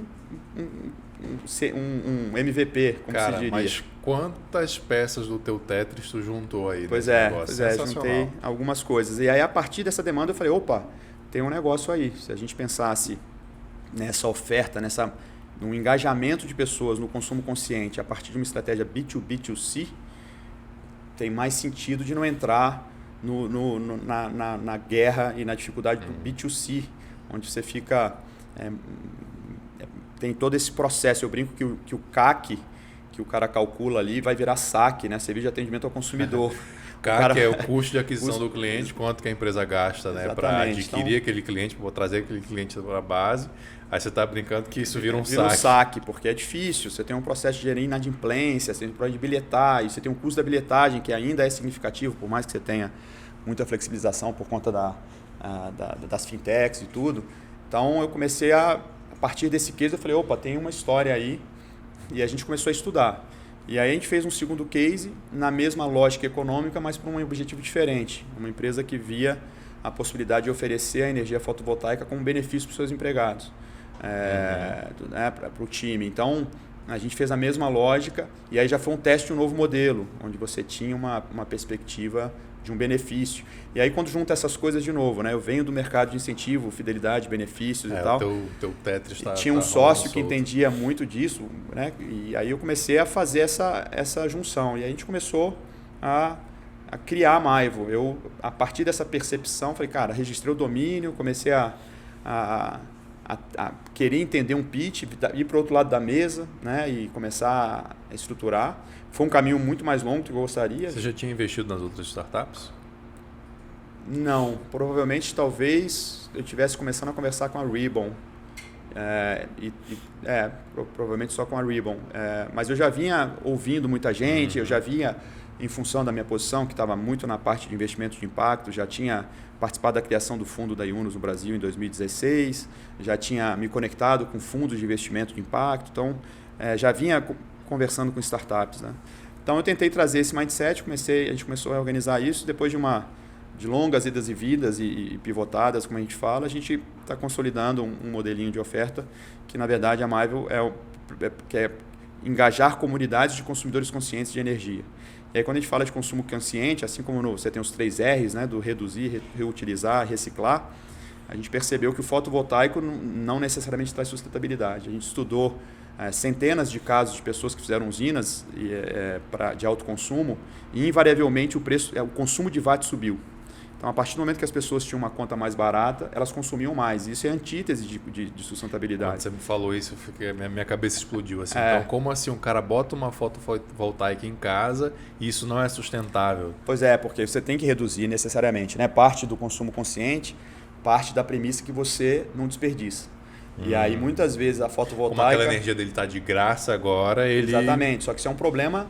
Eu faço, então, voltando para a questão da sustentabilidade, né? A produção de energia por si só é um problema, porque ela inunda, no caso do Brasil, áreas enormes, ou você tem, com excesso de consumo, a necessidade de ligar a termoelétrica, que tem uma gigantesca emissão de carbono. Então, a sustentabilidade, a parte da fonte é super importante, mas a redução do consumo também faz parte da equação do consumo consciente. Então, a gente começou, e aí foi o nosso esbarrão com a Atmos, a gente já tinha a percepção de que um hardware era necessário para você fazer a melhoria da gestão do consumo, né? Eu brinco que no pitch eu não falei ainda da lógica do consumo consciente, da informação que a gente precisa, mas a brincadeira que a gente faz imagina se você consumiria num supermercado, que você tem as seguintes premissas. Primeiro, você não escolhe o mercado. Segundo, você não sabe o preço de nada que você vai comprar, você tem uma vaga ideia, mas você não pode saber quanto custa. Quando você acha que tem uma vaga ideia, alguém te fala, mas varia dependendo da hora que você comer, da hora que você consumir, da quantidade que você consumir e se está chovendo muito ou pouco. Por último, você não pode estabelecer um limite de gasto. Você vai pegar tudo que você precisa consumir, vai consumir, depois que terminar, vão te dar o preço. E a última, eu falei por último, mas tem mais uma. Se você não pagar, você não pode consumir no mês que vem. É mais ou menos assim que a gente consome energia. A gente não faz ideia de por que nossa conta aumenta. E muitas vezes nossa conta diminui e nosso consumo aumentou por causa de uma bandeira e as pessoas não têm essa clareza, né? Tem um estudo de letramento científico de uma startup que está dentro do Impact Hub que eu ouvi a fala dele e falei, só 8% dos consumidores brasileiros com mais de 4 anos de estudo conseguem entender profundamente a conta de luz, como, por exemplo, saber se a conta aumentou por causa do aumento do consumo de watt. Só 8%. Os que entendem o básico são só 26%, entre quem tem mais de 4 anos de formação. Então, e é uma conta pesada no orçamento brasileiro. Né? É uma pesada e também brinco no pitch aqui, fazendo os spoilers, né? A gente fala que quando o Benjamin Franklin disse que na vida nada é certo, com exceção dos impostos e da morte, eu brinco que ele não colocou a conta de luz porque Thomas Edison só inventou a luz 100 anos depois da frase. Mas poderia dizer que a conta de luz também faz parte de uma despesa mandatória de praticamente toda a família brasileira. Então, ela não é opcional e ela não é irrelevante, principalmente para os mais pobres. E o Guerra falou aqui que a energia elétrica brasileira é a segunda mais cara do... A segunda com tendência a ser a primeira, né? Mesmo com essa questão das bandeiras. A gente tem uma matriz que demandou muito investimento e ainda assim a gente tem umas energias mais caras do mundo, tendendo a ser a primeira. E quando a gente fala, de novo, na lógica de impacto, muitas vezes a gente acha, mas isso é uma despesa irrelevante. Né? Para para as camadas mais ricas, e quando a gente fala das mais ricas, né, tem muito brasileiro rico que se acha classe média, é 2%, 2,1% da despesa mensal. Quando você vai para as classes mais pobres, bate em 7%. Então não é uma despesa irrelevante. Então o nosso desafio na Maivo é superar essas barreiras de entrada do B2C tradicional, de prover informação através de estratégias de engajamento e fazendo uma lógica B2B2C, onde a gente foge dos desafios da bilhetagem e da inadimplência, que são super legítimas se você tentar fazer o B2C, tem muita startup tentando fazer, mas a gente está cada vez mais se afastando. A última coisa que a gente fala é que quando você entra num negócio tradicional de geração compartilhada, a expressão que eu uso é que você está preso no preço do VAT.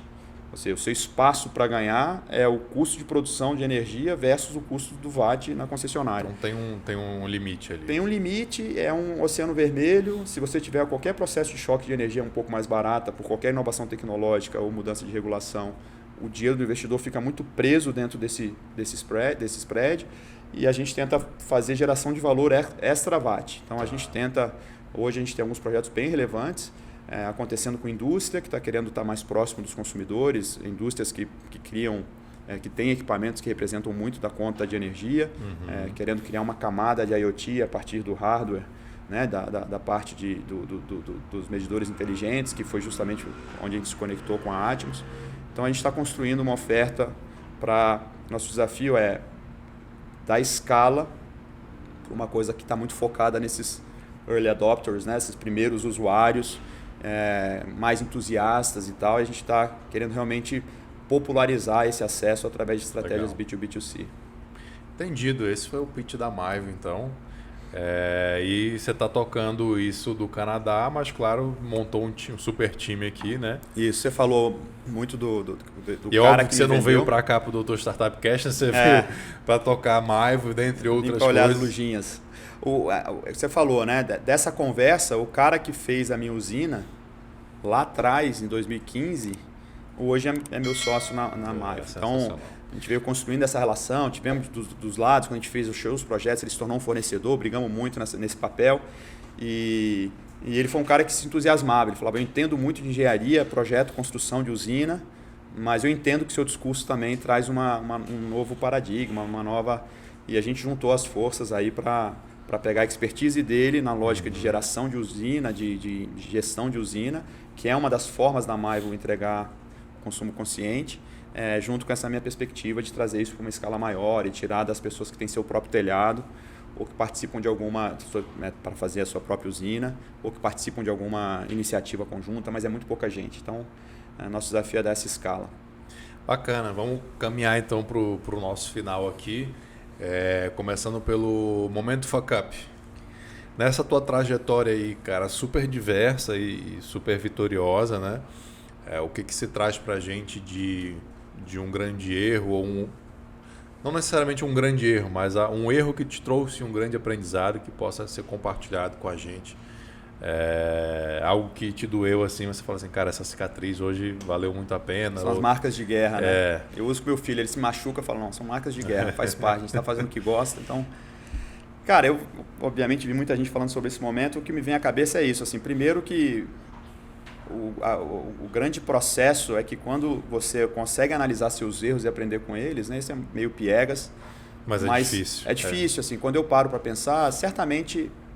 os meus principais erros nessa trajetória foram ligados aos meus maiores méritos, né? O lado exagerado. Então, quando às vezes eu tinha ali uma convicção enorme de que aquelas peças iam se encaixar, talvez tivesse um cubinho transparente ali que eu não enxergava, eu insisti em muitos projetos, eu insisti muito porque fazia muito sentido para mim, porque eu estava convencido, e às vezes por conta disso você deixa de olhar o contexto, né? Então, sei lá, eu fiz um projeto em 2008 que eu tenho um super orgulho do ponto de vista conceitual, mas ele passava, eu brincava que ele tinha vários pilarezinhos ali nos lugares, mas quando você tentava tracionar uma linha em volta, tudo caía, porque tinha muita questão cultural de você errar o timing. Então a gente fez na época uma plataforma a partir de uma demanda específica de contratação de carro forte para lotérica, que tinha uma demanda, era um super problema, e a gente brincava que a porta giratória do do lotérico era o peito do atendente, né? Era muito problema, muito... todos eles tinham seguro e o seguro era caríssimo porque o índice de sinistralidade era enorme. Tem boas histórias dessa época. Então a gente fez na época uma super modelo de um mercado mega tradicional, que imagina você estabelecer a rota de um carro forte para colher um dinheiro relativamente pequeno das lotéricas. Então foi um projeto que eu tenho muito orgulho das ideias, das peças que a gente juntou, mas é isso, tinha um processo, a indústria de carro forte não estava nem de perto preparada para responder, era um mercado super concentrado. Então assim, a gente enterrou um bom dinheiro numa ideia muito bacana e que eu realmente acreditava e fiquei entusiasmadíssimo e que no final das contas acabou virando um belíssimo aprendizado dentro de um contexto que a gente podia cometer o erro, mas então em geral eu diria que os momentos de erro foram esses onde eu subestimei essas peças que muitas vezes você não está enxergando ou um contexto... Como é que você resume esse aprendizado aí? Cara, porque é interessante não ter tanta certeza, né? Assim, tem uma lógica de certeza e convicção, né? Tem uma diferença aí sutil entre elas, né?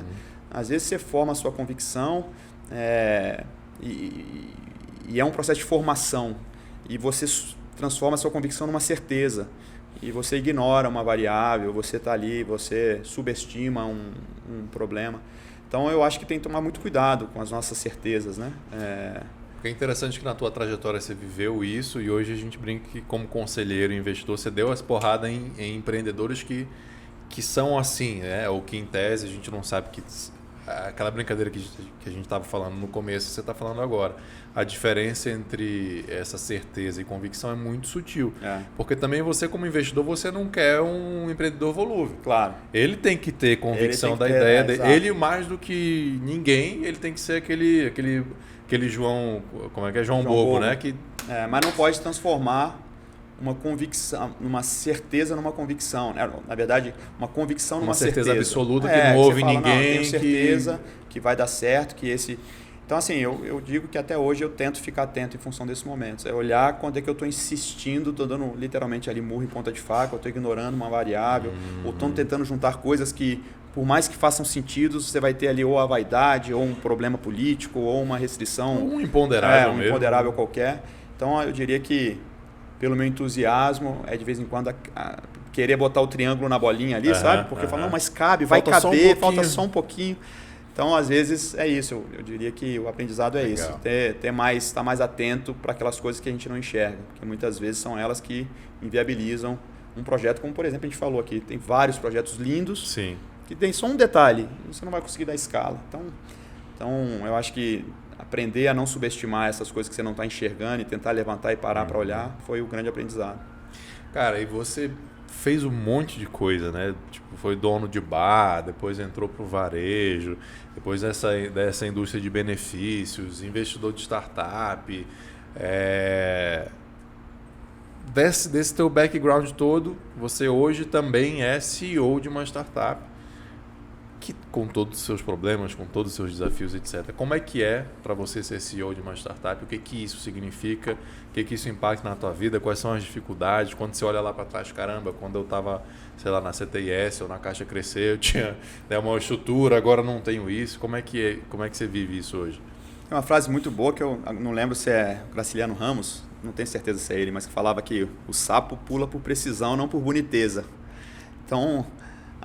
o meu engajamento como founder, como alguém que de fato agora começa a olhar um pouco mais a operação, né? Estou mergulhando nisso, nessa descoberta de um caminho para a Maivo, veio muito dessa necessidade mesmo de perceber que quando eu tentava fazer isso remotamente, de uma forma meio tentando achar alguém que comprasse o sonho, eu perdi muita energia ao longo do processo, né? Então, foi muito por necessidade. Então, o que eu estou tentando fazer é juntar um bom time, juntar pessoas que de fato, primeiro que se engajem. Então, depois de alguns erros, digamos, no processo de formação de time... O sol foi embora e voltou. Voltou, foi uma nuvem que passou. Então, no processo de formação de time, eu gastei muita energia agora com o time que a gente estava montando no sentido de entender. Assim, entendemos as oportunidades, está claro que a gente não é uma empresa de fotovoltaica, está claro que... Então, está sendo uma experiência muito legal, muito rica.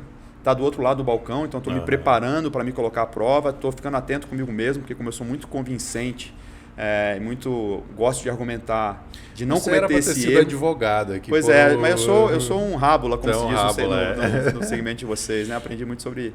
Mas é isso, assim, tentar... Vai ser uma boa experiência, tentar entender o não, ou entender as dúvidas e não tentar só convencer as pessoas de que...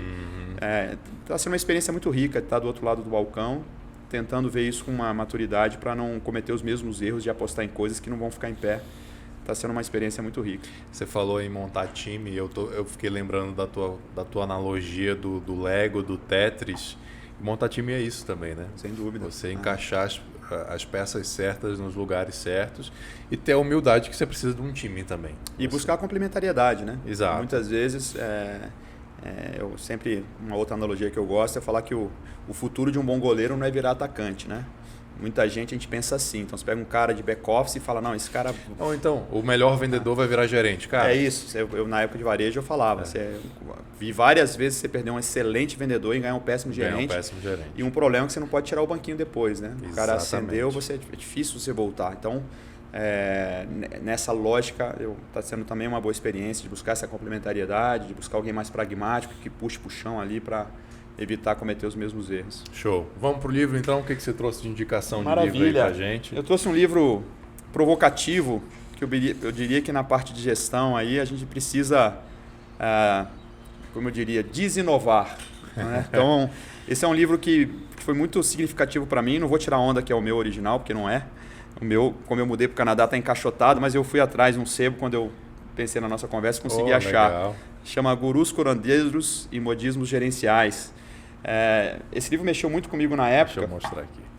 Porque ele tirou para mim essa lógica do generalista. Ele falava de analista simbólico. Ele falava que eram pessoas que conseguem olhar para a nuvem e ter um insight sobre um problema de engenharia.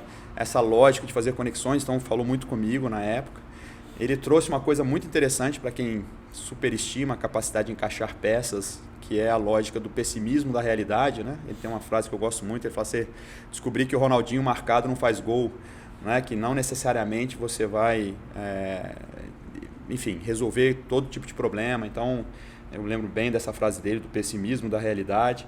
Então, numa época, como a gente já passou aqui, que muitas vezes o empreendedor está convicto que vai ter a ideia, né, vai ser o Elon Musk, que quem não está entendendo o que ele está falando é porque é burro e ele que vai perder a oportunidade de botar dinheiro.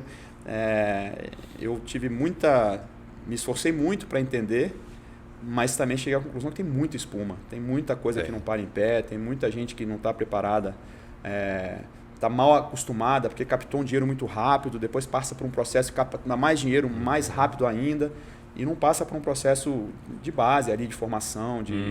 E o pior, alguns deles vão ser bem-sucedidos, vão virar palestrantes e vão... Né? Então, tem um ciclo aí que eu acho perigoso para a indústria. Então, quando eu pensei nisso, eu trouxe um livro velha guarda, para a gente tomar cuidado com o modismo. Legal. Tentar tomar cuidado com essa lógica de ficar muito Thomas apegado. Wood Jr. Exatamente, é um professor, se eu não me engano, da USP. E, enfim, eu gostei muito, foi muito interessante. É um livro de uma sentada. É a ESP-FGV, estou lendo aqui atrás. Pronto, FGV. Então, resolvi trazer um livro para a gente pensar que talvez tem coisas que não adianta querer inovar, queimar etapa. Então, um bom founder é um cara que amassou barro, que construiu uma base, que aprendeu, que sofreu e que nada substitui essa realidade. Né? Então, foi nesse sentido de trazer um livro que tirar um pouco do glamour e puxar um pouco para a base, porque no final das contas é isso mesmo, a verdade se estabelece e um bom empreendedor tem que ter base, né? Então, foi nesse sentido que eu Show de bola, obrigadão. Esse livro. É um livro... Achei super interessante essa indicação. Vou deixar também o link na descrição aí, não sei se ele ainda está sendo publicado. Não, acho que não, eu achei ele no sebo, tem várias opções para compra no sebo. Bom, se eu não achar na internet, na Amazon não vai ter o link aí na descrição, mas eu vou dar uma procurada. Brigadão, cara. Obrigado demais. Deixa eu só dar os recados que eu sempre esqueço. Minha orelha vai ser puxada de novo. Turma, curtam, compartilham, se inscrevam no canal, clica no sininho. A gente faz isso aqui trazendo super convidados para devolver para o ecossistema, para gerar educacional, para ter esses feedbacks aí, né, para todos vocês, mas é importante que a gente seja autossustentável. Então, quanto mais vocês curtirem, compartilharem, se inscreverem, o YouTube vai dando essa relevância para a gente, vai indicando para outras pessoas, então a gente vai tendo o nosso alcance aumentado. Duda, brigadão. Imagina, parabéns, cara, pelo trabalho, prazer, pelo time que já sentou nessa cadeira, me sinto honrado. O time tá bom, o time tá bacana. Ali sempre tem essa preocupação de não ser muito, enfim, ter um lugar para falar. Não, você tá elevando a média do time. Gostei muito, obrigado e parabéns aí pelo trabalho. Que bom, brigadão, cara. Até a próxima, turma. Valeu, um grande abraço. Tchau, tchau.